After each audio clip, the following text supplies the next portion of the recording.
Welcome to EPG Pathshala lecture series in computer science. This course is on operating systems, and in today's class the learning objectives for this class are to understand how frames are allocated to processes when there are multiple processes competing for physical frames, how frames are divided between the different processes, and what is meant by thrashing, and what are the different ways in which you overcome thrashing. We were learning about demand paging and page replacement algorithms in the past few classes, and when you are looking at demand paging, whenever a page is needed, only then the page is brought into the physical memory, and when you are trying to bring the page into the physical memory, you need to have a free frame in the physical memory so that you can bring in the page. But if there is no free frame in the physical memory, then you need to look for page replacement, that is, you need to select a victim page and move that page outside and bring in the required page into that particular place. The other way, the other optimal thing that you can do is that you can have a set of free frames and try to bring the page into this physical frame and then select a victim page and move outside. And what will be the case when the physical memory is to be used by many number of processes? How do you allocate the frames in the physical memory to the different processes?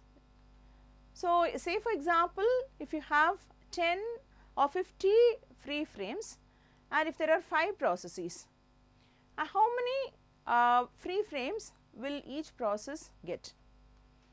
So, if you are how do you divide these 50 free frames among the 5 processes? There are different ways in which I can do this.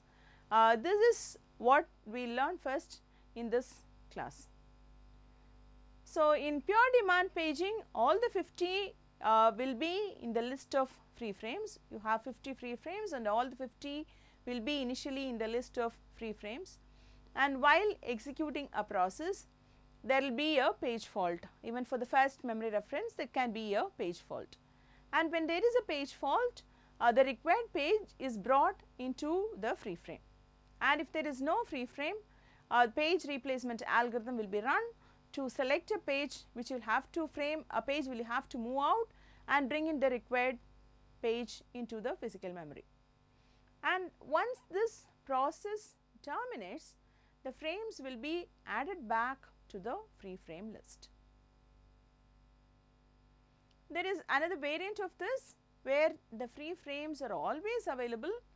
You do not have to wait till a page is moved out into the secondary storage device and then to move in the required page. Rather than that, you have a free frame which is always available, and whenever you want to move in a page, you move it into the free frame and then you can select some page which can be moved out, and that page can later be added to the free frames. Another is you must allocate at least a minimum number of frames for that process, and for each process you will have to allocate some minimum number of frames. And when you allocate frames to a process, and suppose in due course of time the number of frames allocated to a process decreases, then the page fault rates for that process will increase. So, that is when the process has got less number of frames, and if there is a memory reference to another new page, then page faults will occur, and when page fault occurs, that will call for page replacement algorithms, and then because of that page replacement will happen and page faults again will increase and so on.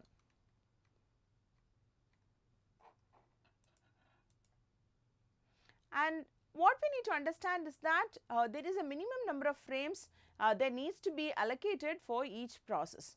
So, this depends on the architecture of the system, and it will vary from architecture to architecture. So, for a process to execute even one instruction, it may be needed for some minimum number of pages to be allocated for that particular process. So, this minimum number of frames that should be allocated for a process depends on the instruction set. So, it depends on the number of pages that this single instruction can reference. And say you have a machine in which all memory reference instructions have only one memory address, then there will be a need for one frame for one instruction and one frame for the reference. And suppose if you have instructions which need one level of indirect addressing, and then in that case you will need 3 frames for each process. So, the instruction will be present in one page, and then that will refer to a memory address that will be present in another page, and that in turn will refer to a page where you have the exact memory location. So, totally you will need 3 frames for each process, and that is for executing even one instruction you will need 3 frames. So, for a process in such a kind of a situation you need to allocate at least a minimum of 3 frames. And suppose if you have multiple levels of indirection, then you have more problems. Say worst case, what can happen is that even for a single instruction there can be a memory reference to one page which in turn can refer to another page, etc. and so on. Maybe it can touch even all the virtual memory pages. That is a worst case situation. So, what is needed is that it is required to place a limit on the number of levels of indirection. So, you can have say the maximum of 16 levels are allowed, and then you can maintain a counter and initialize the value of the counter to 16. Whenever a memory reference is being made for a particular instruction, then the counter is decremented, and if the counter goes down to 0, then you understand that they just gone for 16 levels of indirection, and above that is not allowed, and you can terminate. So, you can maintain or you can maintain a maximum level of indirection for each instruction. And now, how do you allocate the free frames or the physical memory that is available between or among the processes that are competing for the physical memory? So, in this example, say if you have 100 frames and 5 processes, what you can do is you can give each process 20 pages. So, that is equally you are allocating the 100 frames among the 5 processes. This is called equal allocation. Suppose if you had slightly more number of frames, say you have say 103 frames and you have 5 processes, and what you can do is you can give 20 pages for each process, and remaining 3 pages or 3 frames can be added to a pool of free frames which can be kept in the list of free frames. And this is equal allocation, but the problem here is that each process can have a different size. That is, all processes need not have the same size. Then in that case, how do you allocate? There is no point in equally allocating the frames among all the processes when they have different sizes. So, and what can happen is that you may allocate more number of pages for one process. Say one process needs only 2 pages, but if you are trying to do an equal allocation, you will allocate more number of frames for that process. But some process may need say some 20-25 pages, but you will allocate only 20 pages for it, and 5 pages may not be allocated for the process. So, rather than doing equal allocation, what can be done is you can go for proportional allocation. So, in proportional allocation, what is done is that frames are allocated to the process based on the size of the process. So, see if you look at process Pi and say Si is the size of this particular process, you add up the sizes of all the processes to find out the total size needed. And suppose M is the total number of frames that are currently available. Now, how you allocate for one process is you allocate out of this total space, how much is the percentage or how much is the amount that is needed for this process Pi into the total number of frames. So, you can look at this example, that will be easier to understand. If you have M as the total number of frames, say 64 is the total number of frames that is available. You have process P1 whose size is say 10, process P2 whose size is say 127, and hence you can see that the sizes of both the processes are different. S1 has got a smaller size and S2 has got a bigger size, and hence you can allocate less number of frames for this first process and more number of frames for second process. So, A1 is allocated 10 by 137, and 10 plus 127 is 137, that is the total size into the number of frames, that is about 5 frames are allocated for this process, and for the second process you allocate around 59 frames. So, here rather than doing an equal allocation, what is done is you allocate space based on the size of the process.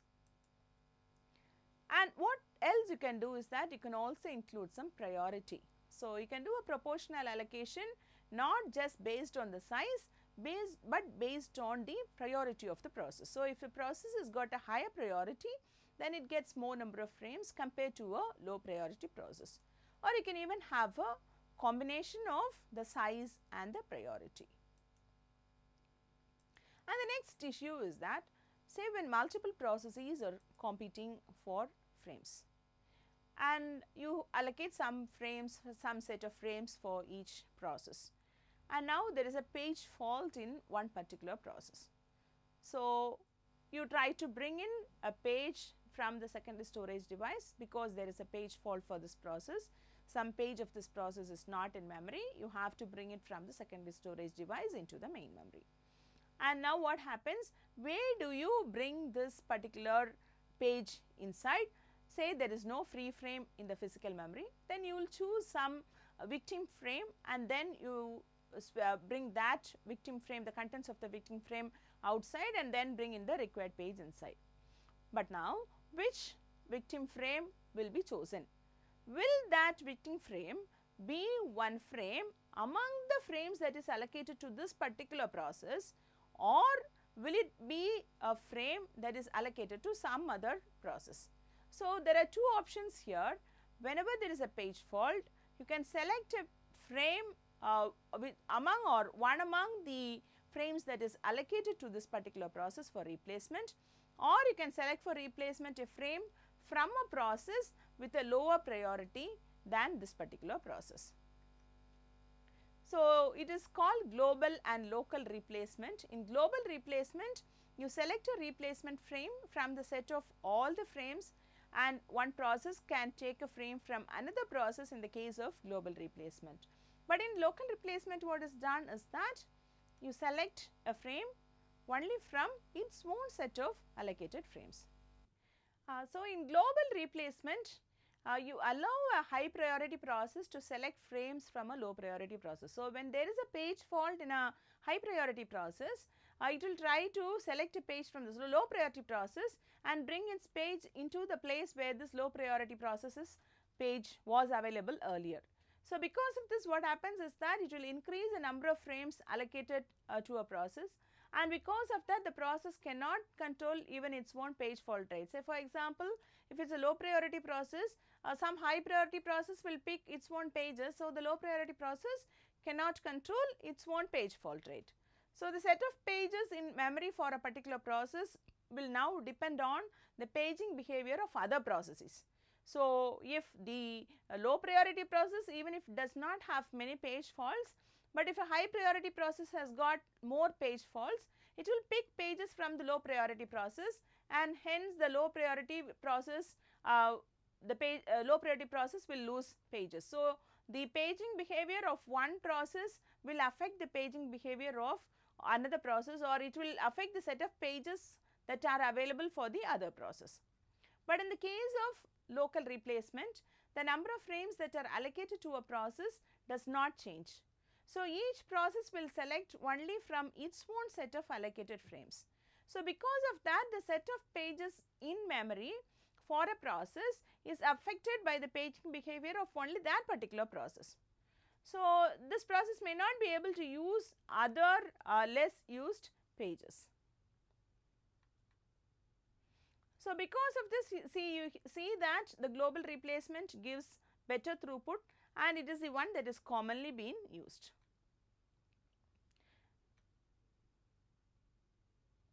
So, now we move on to another topic called thrashing. So, what is thrashing? Say you have a process which does not have enough frames. So, I told you that you need to have some minimum number of frames that may be available, but it may not have many number of frames, some minimum number of frames is allocated to that process. And because of this, what happens when it does not have enough frames, the page fault rate becomes very high. There is again and again there will be page faults and hence the page fault rate becomes very high. And if all the allocated pages are active, and then because of that what will happen is the page replacement will lead to more page faults. Suppose if you are using local page replacement, then in that case say 5 pages are allocated to this process and all the 5 pages are active and there is a need for the 6th page. So, you try to bring in the 6th page into the physical memory. So, you choose one among the 5 pages that are already available in the physical memory and move one of the 5 pages outside to bring in the 6th page. Now, what happens again if there is a reference to the page that you have just moved outside, then it will lead to a page fault. So, what happens again there is a page fault, again you will try to move one of these 5 currently that are available and again if it is an active page again and again you will get page faults. So, because of this what happens, it will lead to low CPU utilization. Why low CPU utilization? When you have a page faults, it will be necessary for bringing the page from the secondary storage device into the main memory, moving something from the main memory to the secondary storage device, and that will require disk IO and that will lead to some amount of time to service the page faults and hence the CPU utilization becomes less. So, now what the operating system thinks? It thinks that the CPU utilization is less. So, maybe there are not enough number of processes to execute and hence the CPU is not utilized. And hence what happens? The operating system will try to increase the degree of multiprogramming. So, it will add what is degree of multiprogramming? It is the number of processes that are kept in memory at a particular time. So, in increasing the degree of multiprogramming, what it will do? It will add another process to the system. Now, already there are only less amount of space in the physical memory and now one more process is brought into the physical memory and because of this what happens? Again there becomes more and more page faults.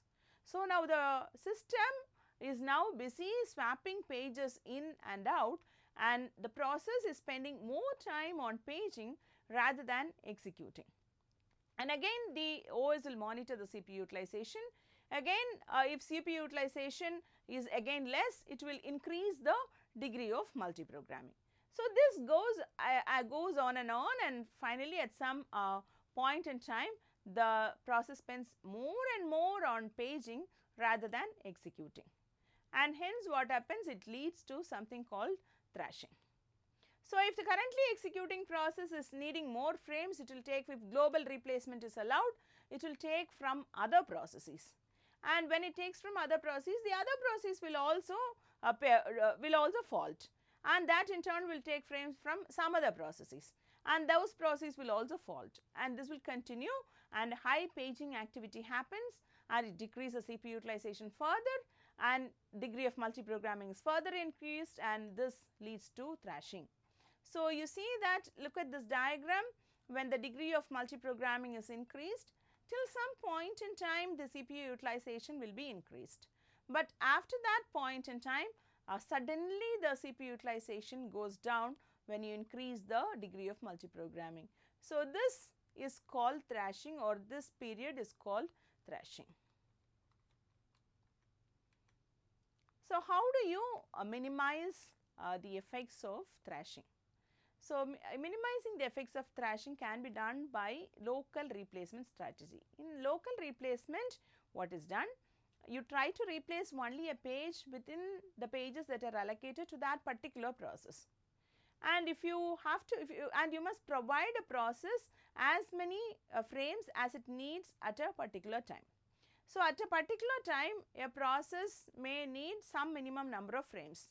that depends on the locality of the process. So, this is supported by the locality model of process execution. So, what is this locality model? The locality is nothing but a set of pages that are used at a particular time together. Say for example, you have a subroutine, the process is executing a subroutine. Then while executing the subroutine, it will use the pages that are relevant to only that particular subroutine. So, that is called a locality. And when you are looking at a program as a whole, the program will be composed of several such localities. So, at one particular point in time, the process will be executing in one locality, and then it will move from one locality to another locality. And it is also possible that localities may slightly overlap. So, if the number of frames that are allocated to a process becomes equal to the number of pages in that particular locality in which it is currently executing, then there will be no page fault.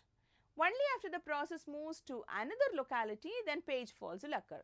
That is, you can think of as this subroutine example. So, when a process is executing a subroutine, if you have all the pages relevant to that particular subroutine in the physical memory, then there is no page fault. And after completing execution of this particular subroutine, it may move to execute another subroutine, and only then you will get a page fault. That is, it is moved to another new locality, and you need to bring in pages relevant to that particular locality or that particular subroutine into the physical memory. So, initially you will have a few page faults. So, but why does thrashing occur? When the sum of the sizes of the localities of all the processes, say currently say 5 processes are using the physical memory, and each process will have its own locality or its own set of active pages. So, if you try to add up the active pages needed for all the processes, and if it becomes more than the size of the memory or the total memory size, then you get thrashing. So, how do we avoid thrashing? There are 2 methods that have been described for avoiding thrashing. So, one is called the working set model, which is based on the assumption of locality. So, here they define something called a working set window, which is denoted as delta. It is a fixed number of page references, and working set, that is the set of pages that are present in this most recent delta page references. And an active page will always be present in the working set, and if a page is not being used for some amount of time, then that page will be dropped from the working set. So, basically you can understand here that the working set is an approximation of the program's locality.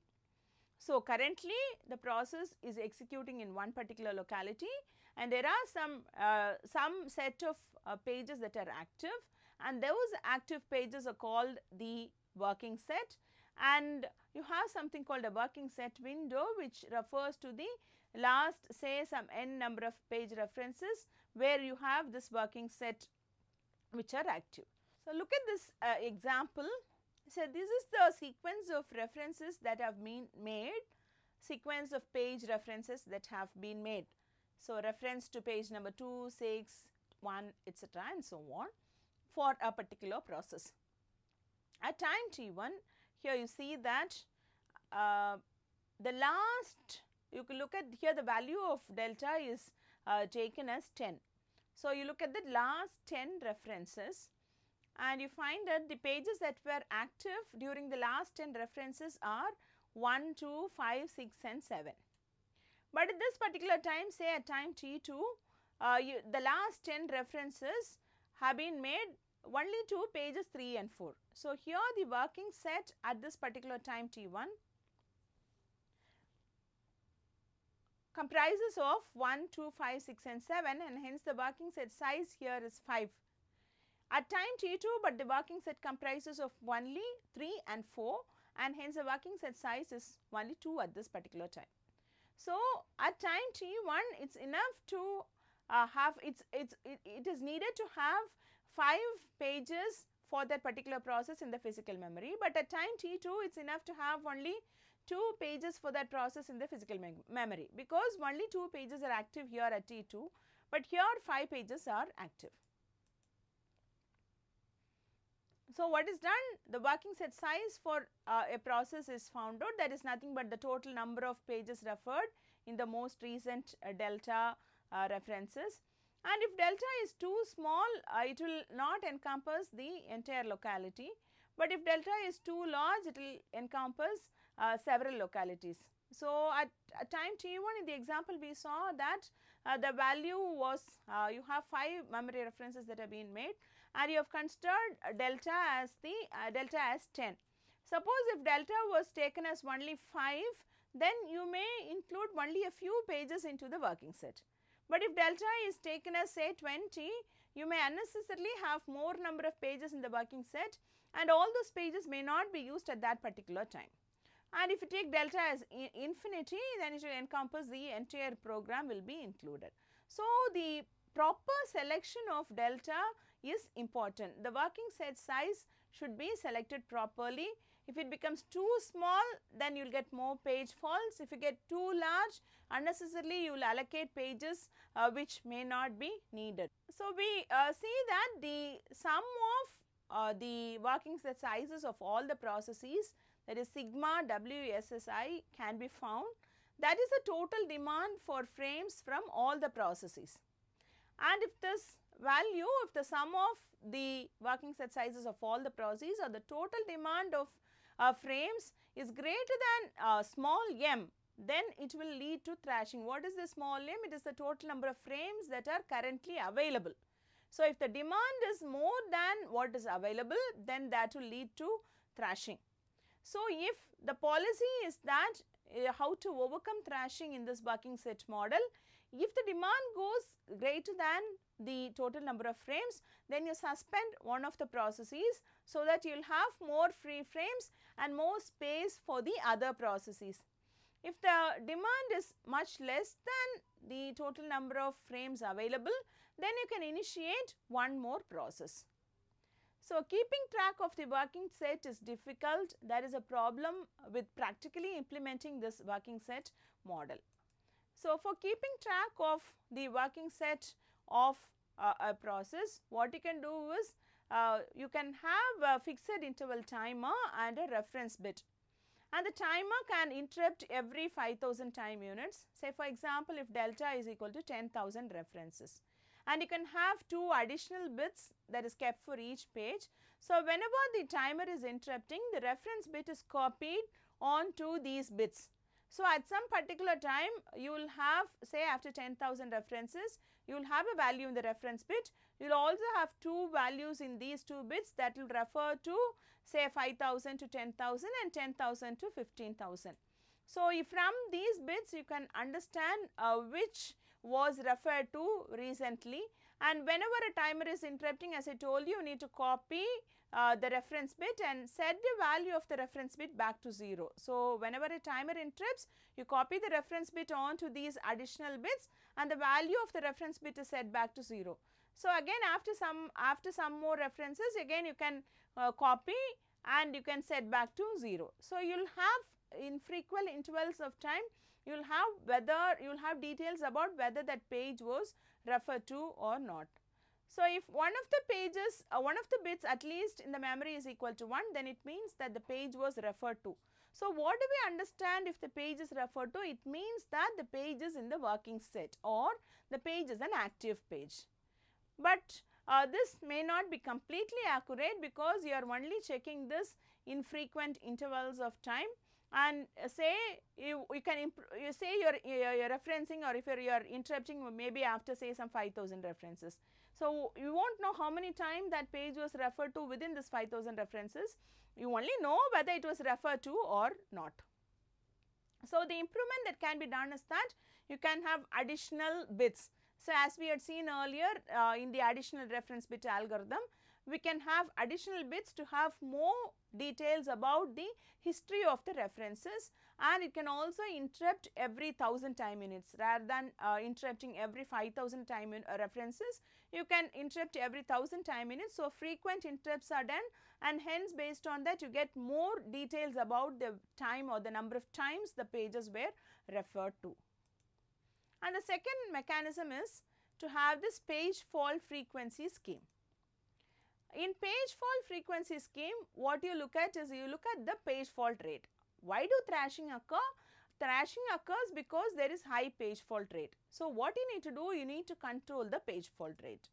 So, how do you control the page fault rate? You just keep measuring the page fault rate, and if the page fault rate is too low, then it means that there are very less number of page faults, then the process will lose a frame. So, if the page fault rate is too high, the process will gain a frame. So, if for a particular process, if the page fault rate is very less, then it means that it has got more number of frames than what it needs, and hence you can remove frames from that particular process. But if the page fault rate is very high, then it means that the process has got very less number of frames than that what it is needing, and hence it can gain a frame. So, just look at this diagram. If the number of frames is increased for a process, the page fault rate decreases, and if the page fault rate, you have two thresholds, an upper threshold and a lower threshold. If the page fault rate goes above this upper threshold, then it is too much of page faults for the process, and you increase the number of frames that are allocated to that process. If the page fault rate goes below the lower threshold, then it means that more number of frames are being allocated to the process, and you decrease the number of frames allocated to the process. So, we will summarize whatever we have learnt in this class. We learnt about allocation of frames, that is, given a set of frames in the physical memory, free frames in the physical memory, how do you allocate it among the processes that need these frames? And while replacing pages, there are two possibilities. You can go for a global replacement where you select a page from anywhere in the memory, or you can go for a local replacement where you select a page only among the pages allocated to a particular process for replacement. And then we learnt what is thrashing, that is, you have a lot of paging activity compared to execution, and you can overcome thrashing using the working set model or considering the page fault frequency. References, acknowledgement. Thank you.